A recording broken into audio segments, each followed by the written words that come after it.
Okay, so hey YouTube. Today I'm coming with you on ways that you can okay, so this is basically helpful hints on how to grow your hair longer. And I know I don't have the biggest poof or whatever, but it's not even picked out really right now. So it's like way bigger than this. I'll put in a couple pictures and videos of it when it's picked out and things like that. So my first tip for you is, okay, the number one tip is to don't go out and spend money on like high-end products, like a bunch of high-end products like Shea Moisture, Cantu, Kara's Daughter, because for me those products didn't do anything. I was packing them on my hair to like one for curling cream, one for this, one for that, and I was putting them on my hair, but my hair wasn't growing. And it's because like those products, like, you know, they didn't do really anything for my hair. They just kind of, in my opinion, they stunted my hair growth by putting all those products on, packing my hair down with all that. I don't even use like really any products anymore. All I use is a Shea Moisture curling cream and an oil in my hair. I don't use anything like else except like Eco Styler and things like that. But it's not even really, don't spend your money on a bunch of curling products and all that. It's not worth it. My number two tip is to always have your hair in protective styles, as far as sew-ins, braids, and things like that. They really help your hair to grow, because usually I always wear sew-ins, and my hair has really grown from being always in protective styles. So that really helps. And you don't always have to get sew-ins, because sew-ins sometimes they can cause heat damage and things like that. So you really should switch it up and things like that. So and my third tip would be to not always get like sew-ins, or not always do the same styles to put the same amount of stress on your hair. As far as like, don't always get braids because they put stress on your hair. Sometimes just like switch it up. Maybe get some feed-in cornrows 1 month, then get a sew-in 1 month, then get some box braids the next month. Don't always have a sew-in with the same middle part putting stress on the same piece of hair, causing heat damage, because that's not good either. And number 4, which would be to minimize heat damage, don't always straighten your hair. That's the thing that kills me about some people, because they're natural, but you've never seen their natural hair because they always straighten it. If that's the case, you might as well just go and get a perm to cause less damage on your hair than always putting heat to it. Like that is like more of like a pet peeve to me, because like, why are you natural if the only thing you're gonna do is always straighten your hair? Like, you might as well just go get a perm and not cause as much damage. My 4th tip is to make sure you always moisturize your hair. Like, don't walk around with a dry puff. Like, don't do that. Like, and don't just put oil on top of your hair. Like, wake up in the morning and put some oil on it. No. Doing that is not really moisturizing your hair. You have to moisturize it with water and then go on top of it and put like oils and things like that. Because if you just put oil on your hair, you're not doing anything to it. It's still gonna be dry. You have to get like really good moisture. So for me, sometimes, I'm sorry about my bra strap showing y'all. Sometimes I will just I'll wash my hair like once a week, and then I'll go like twice a week.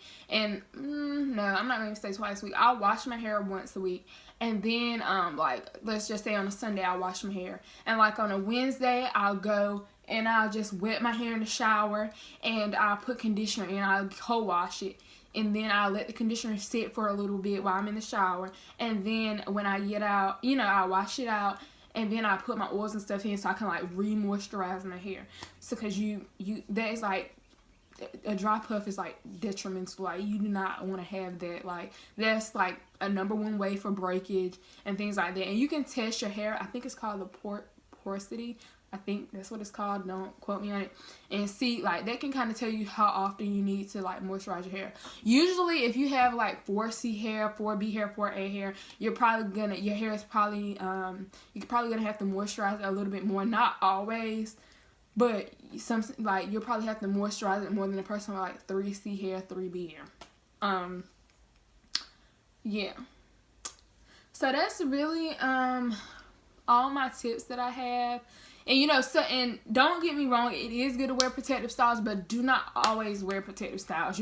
Sometimes you need to let your hair breathe. Like, me personally, I'll get a sew in, I keep it in for like a month, and then I'll let my hair breathe for like 2 weeks or maybe even a month. Like, and you know, you don't want to always, you know, pull your hair back and things like that. You know, you need to like kind of, don't always want to put stress on your edges and things, because that can cause breakage. And then another tip is, if you want your edges to grow, stop gelling them down. So like you can wear like a scarf or like a little headband or something around your head, but that'll help. And also like you can also take like vitamins and things like that, because some people ask me like, how did you get your hair to grow so long? Because I came a long way with my natural hair, trust me. And they were like, how did you get your hair to grow so long and things like that? Because my hair goes kind of like below my bra strap now. It's like halfway down my back. And what I did, and I don't take vitamins like every day. Some people take a biotin vitamin like every day. They take, I'm not good at stuff like that. Like, I'm not good at taking pills. So I usually kind of just like, sometimes, you know, I might get on a schedule. 1 week where it's like I'll take it every day, and then the next week I won't take it at all, and then I'll take it like every other day. And so that's kind of what I do. But you know, my hair would probably be way longer than that if I took it every day. What else? Yeah, and you can buy like, you know, like I said, oiling your scalp and things like that, and oiling your hair really promotes hair growth, and like massaging it in and just like oil, that really, like, you might laugh, but like that really promotes your hair growth. Like doing that, taking the time out to do that, and taking the time out to like, you know, oil it, you know, like I said, co-wash it or wash it one night, and then, you know, like moisturize it and put your whatever curling cream or whatever in. Don't, like, basically what I'm saying is like, you know, because I just said don't use a lot of products and stuff like that. People might take it the wrong way, because I said I still use products. I use products, but what I'm saying is I don't use a buku amount of products on my hair. Like, I just use like really like 2 products on my hair. That's kind of what I'm saying. I'm not saying to not use products at all, but I'm saying it's not necessary to have a whole shelf of Shea Moisture being natural like that. You're basically stunting your hair growth by just putting all that mess in your hair. Like, you don't think about that, but you're really, like, that's what you're really doing. You're stunting your hair growth, putting all those products in your hair. Just get you 2 or 3 faithful products and use those on your hair. It's no need to have all that stuff. Like, if you ask anybody that's been natural for like 2 or 3 years, they're gonna tell you they don't use all that stuff on their hair. And yeah. So basically, bringing the conversation full circle is, yeah, so co-wash your hair, wash it. You know, put your moisturizers in, your curling cream. Do you like some little Bantu knots or a twist out or whatever? And yeah, so and then do that and let that sit in your hair overnight. And also it helps if you like do a deep condition like every once in a while, and just do that. Just take care of your hair and nourish your hair, and it will really, really grow for you. Like, so yeah. So I hope this helped you guys. I'll see you next time. Bye.